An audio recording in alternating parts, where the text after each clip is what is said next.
Dia langsung mikir, wah, ini pasti aku bakal masuk ke karakter hero super keren dong. Levelnya 9990.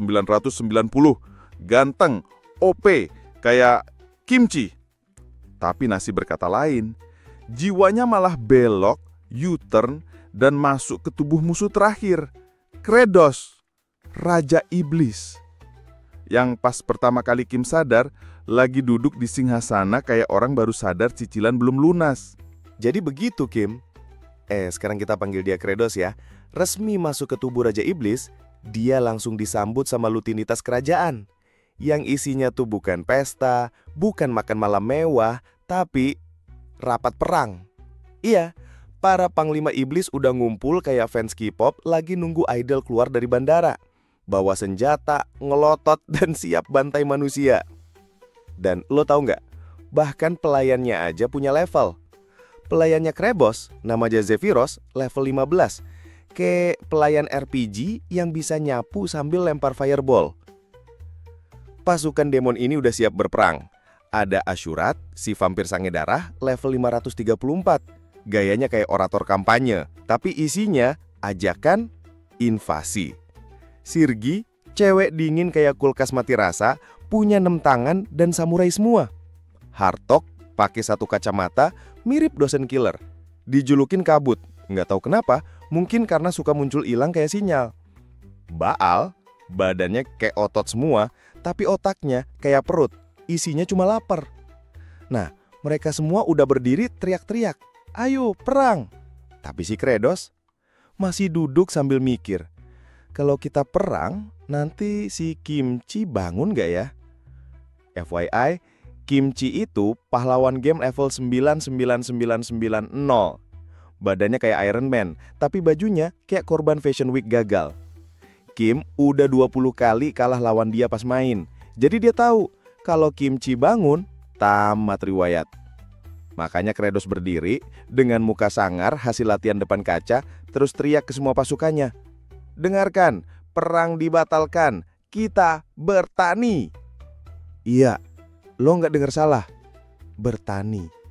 Itu kayak lo manggil geng motor buat tawuran, malah disuruh nanam kangkung. Para demon langsung freeze, mereka bengong, shock, kayak abis lihat saldo ATM sisa 12.000.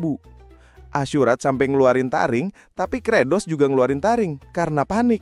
Bukan buat nyerang, tapi buat nutup rasa takut. Ajaibnya, semua demon malah ciut.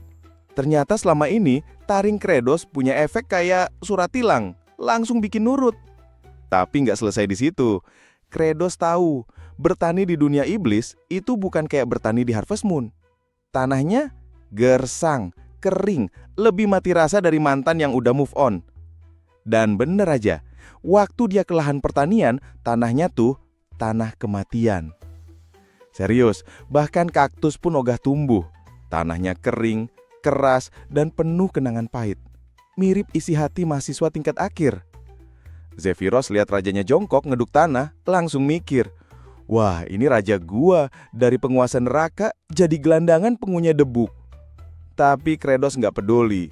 Dalam hati dia mikir, daripada dibunuh pasukan sendiri atau dikejar Kimchi, mending gue jadi petani. Tapi karena ini dunia isekai, lo nggak bisa sekedar nanam bibit terus nunggu hujan. Lo harus mengubah struktur tanah, manipulasi nitrogen, dan serang tanah pakai darah sendiri. Iya, dia beneran mencakar tangannya sendiri sampai berdarah, biar bisa panggil petir yang ngubah nitrogen jadi nitrat. Kratos lagi ngedarah-darah demi tanah subur. Para panglimanya ngumpet di balik pohon, nonton sambil mikir, kayaknya sekarang waktu yang tepat buat kudeta. Keempat panglima iblis maju, pasang muka licik. Tapi waktu Kratos noleh, yang tinggal berdiri tinggal satu, Asurat. 3 lainnya, Sirgi, Hartok, dan Baal, udah balik ngumpet di balik pohon, kayak lagi main petak umpet. Asurat ngebatin dengan hati yang lelah. Kalian kejam banget. Tapi yang lain nyautin, ya iyalah, kita kan iblis. Asurat akhirnya ngambil langkah berani, maju, tantang duel langsung. Kratos panik. Hah? Duel? Sama dia? Tapi mukanya yang panik malah terlihat serem. Matanya merah menyala, tatapan kosong penuh ketakutan. Tapi di mata Asurat, astaga, dia psikopat. Asurat langsung salah paham. Dia nggak takut, dia malah senang. Zephyros, asisten setia penuh antusiasme, udah standby dengan batu siar live. Semua demon bisa nonton duel ini. Siap-siap trending. Asurat menyerang. Pedangnya panjang, tajam, dan cepat. Kratos cuma bisa nyoba ngindar, dan berhasil. Hah, kok gue bisa ngindar? Dia baru sadar, gerakan Asurat ini sama persis kayak serangan di game Paladin of Blood, yang udah dia tamatin 19 kali. Serang kanan, abis ini tusuk bawah. Oke, hindar ke kiri. Bam! Asurat makin ngamuk, tapi makin menyerang, makin dikibulin. Serius nih, dia ngedot semua. Kratos jadi makin semangat, kayak anak kecil yang sadar dia bisa menang lawan bos gede di level 1. Hehehe, capek kan Asurat? Sini gue bikin tambah lelah. Asurat mulai ngos-ngosan. Sementara itu, ting! Muncul suara sistem. Fitur baru terbuka. Targeting mode. Selamat Kratos, Anda pengguna terpilih. Hah? Gua dapat cheat mode? Tanpa mikir panjang, Kratos aktifin fitur itu dan langsung pakai jurus pamungkasnya, Bloody Strike. Zap! Asurat kejang-kejang, tapi masih hidup. Kratos panik. Loh, kok nggak mati? Langsung, zap, zap, zap. Disetrum lagi, dan lagi, dan lagi. Asurat jerit-jerit. Tapi karena ekspresi Kratos antara panik dan nikmat, para penonton salah paham. Wah, rajaku sadis banget, kece banget, dia nyiksa dengan senyum. Dan akhirnya, boom, armor Asurat copot, satu persatu. Sampai akhirnya, telanjang bulat. Sistem muncul lagi, nyodorin hadiah. Selamat, dapat inventory. Asurat belum mati karena dia punya kemampuan regen tinggi. Dan otak gamer Kratos langsung menyala. Kalau dia tahan setrum, artinya dia bisa jadi penyerap nitrogen alami. Gila, gua jenius. Langsung deh, Kratos kasih perintah. Sirgi, ikat Asurat di tiang. Sirgi, hah? Tapi perintah raja adalah hukum. Step 1, Asurat diikat di tiang, penangkal petir ditanam. Step 2, Kratos setrum lagi. Step 3, Hartok disuruh nyemprot kabut buat ngelembapin tanah. Step 4, strike, strike, strike. Semua iblis nonton setrum-setruman itu, antara kagum dan takut. Wah, raja kita makin sadis makin seksi. Dan setelah penyiksaan itu selesai, sementara, tapi tanahnya masih belum subur. Nitrogen udah, petir udah, darah juga udah. Kurang satu bahan penting, pupuk. Dan satu-satunya yang bisa dipakai saat itu adalah kotoran. Kratos pun berdiri dengan kebesaran seorang raja iblis dan berkata dengan lantang, "Kalian bertiga, bawakan aku kotoran terbaik." Ketiga panglima langsung freeze. "Kami suruh nyari apa yang mulia?" "Kotoran, kotoran asli, kotoran segar, pupuk alami." Mereka cuma bisa bengong. Baru aja mereka nyaris bikin kudeta, sekarang disuruh nyari Ini bukan peperangan, ini seni tingkat tinggi.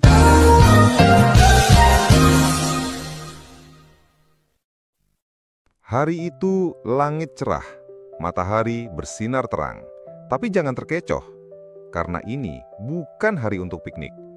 Ini adalah hari di mana pertanian dan kekejaman bersatu dalam satu naskah penuh kejutan dan kotoran. Selamat datang kembali di dunia Demon, di mana hutan lebat menyimpan lebih banyak masalah daripada halaman tugas kuliah. Sementara itu, jauh di sana, seorang pria bernama Kimchi lagi jalan santai di hutan. Tapi, santainya tuh santai banget, sampai kelihatan kayak lagi nyari inspirasi buat puisi, bukan nyasar dunia fantasi. Dan tiba-tiba, tolong! Ya, suara minta tolong. Kejutan standar di dunia isekai. Lo baru napas sebentar, langsung disuruh jadi hero dadakan. Dari balik semak, muncullah dua pria. Mukanya lusuh, badannya luka-luka, auranya korban tutorial. Mereka kelihatan kayak baru lulus dari akademi dikeroyok goblin. Tapi, hebatnya, meski nyaris mampus, mereka masih sempat tawar-menawar soal bayaran. Kapitalisme emang gak kenal luka. Kimchi yang muncul di hadapan mereka tampak dingin. Dingin ala-ala second lead drama Korea. Ganteng, tenang, tapi bajunya penuh hati, merah di dada. Kayak pahlawan RPG nyasar ke festival Valentine. Pria-pria itu sampai nahan napas. Mereka bingung. Ini pahlawan atau maskot produk parfum rasa cinta? Kimchi dengan gaya kayak guru yoga abis meditasi bilang, "Tenang, aku bukan orang jahat." Tapi sayangnya, ucapannya itu kalah saing sama penampilannya. Soalnya, iya, bajunya teriak, "Aku orang aneh," dari jarak 2 km. Lalu, Kimchi tanya, "Luka kalian serius gak? Bisa jalan?" Dan tanpa basa-basi, langsung dia gendong salah satu dari mereka ke pundaknya. Gampang banget, kayak bawa karung beras. Padahal itu manusia dewasa, bro. Yang digendong langsung auto ngefans. "Siapa nama Anda, wahai penyelamat? Hati-hati." Kimchi jawab dengan kalimat paling membingungkan sejagat. "Nama asliku, aku juga ingin tahu." Sesuatu banget. Orang-orang ini makin bingung. Semesta juga ikut diem. Kayak, kita jeda dulu ya. Yang satu ngenalin diri Ray Fajar Asrahan. Yang satunya lagi bawahannya Dior Frontera. Dior, bukan parfum, tapi orang. Dan cerita pun bersambung ke rapat para panglima Demon. Sementara di istana, ketiga panglima duduk seperti host talk show larut malam. Bahas topik, bagaimana cara mengumpulkan kotoran berkualitas. Iya, mereka diskusiin BAB. Bukan singkatan, BAB beneran. Hartok buka obrolan dengan kalimat sakti. Apakah kita buang air besar secara kolektif? Sirgi langsung kehilangan selera hidup. Dia merasa ini diskusi bukan buat panglima, tapi buat warga kos yang kepepet. Bal dengan polosnya jawab, "Aku udah lama nggak BAB." Sirgi sampai shock. "Bro, too much information." Hartok ngambek. Kalau Bal dan Sirgi nggak bisa nyumbang, dia juga ogah. Dan solusi paling elegan dari Hartok, suruh Demon kelas bawah aja.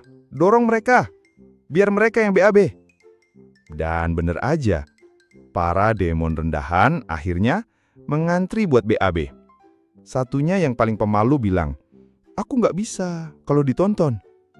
Bahkan di dunia Demon, ada yang nggak bisa BAB kalau diliatin. Relatable banget.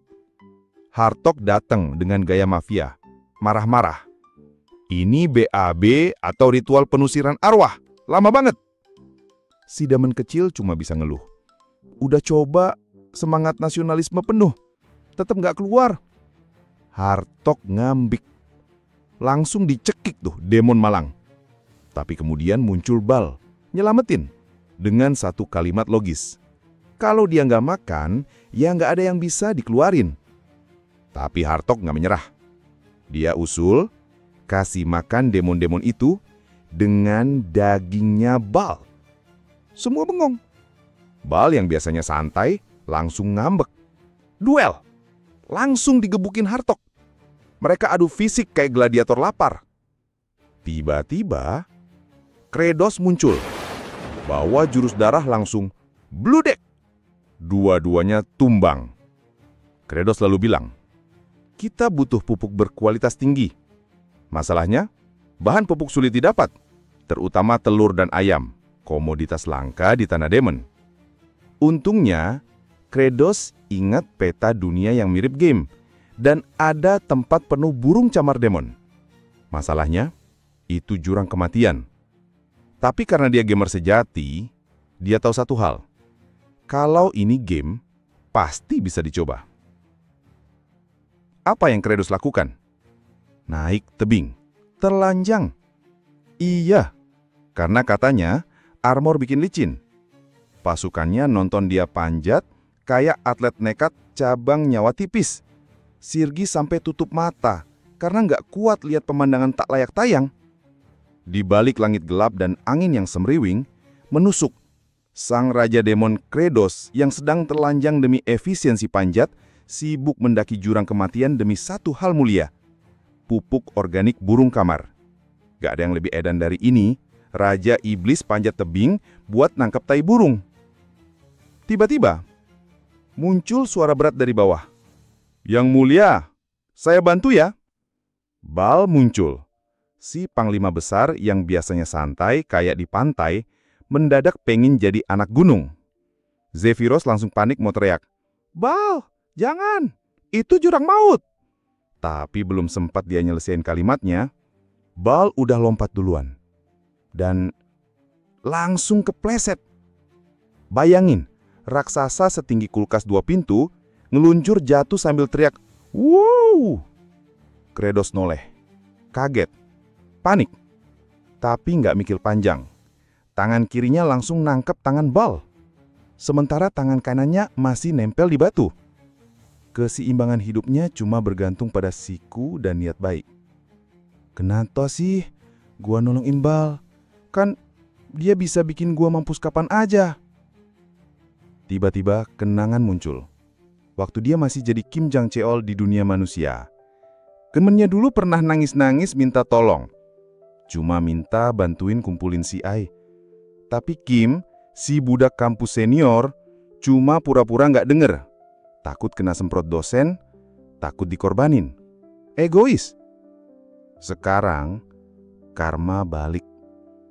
Kratos mengerahkan seluruh tenaga, satu tangan narik raksasa Bal, satu hati yang menyesal atas masa lalu. Krek! Ada tulang yang kayaknya ngomong, "Bang, cukup ya?" Tapi dia terus narik. Akhirnya, zrak! Bal dilempar ke atas. Kayak karung kentang premium.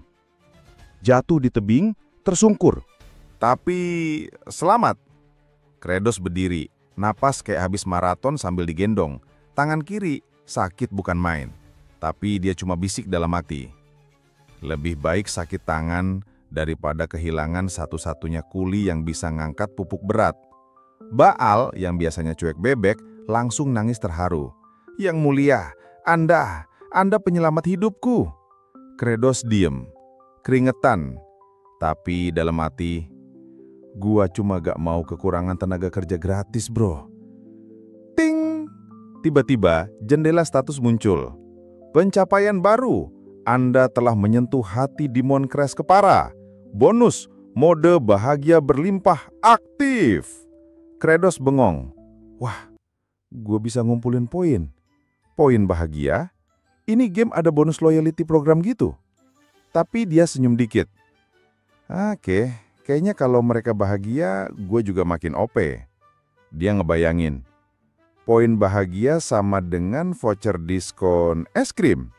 Wah, bisa makan es krim sepuasnya nih. Tapi status sistem langsung jawab, mohon maaf, di dunia ini tidak ada es krim.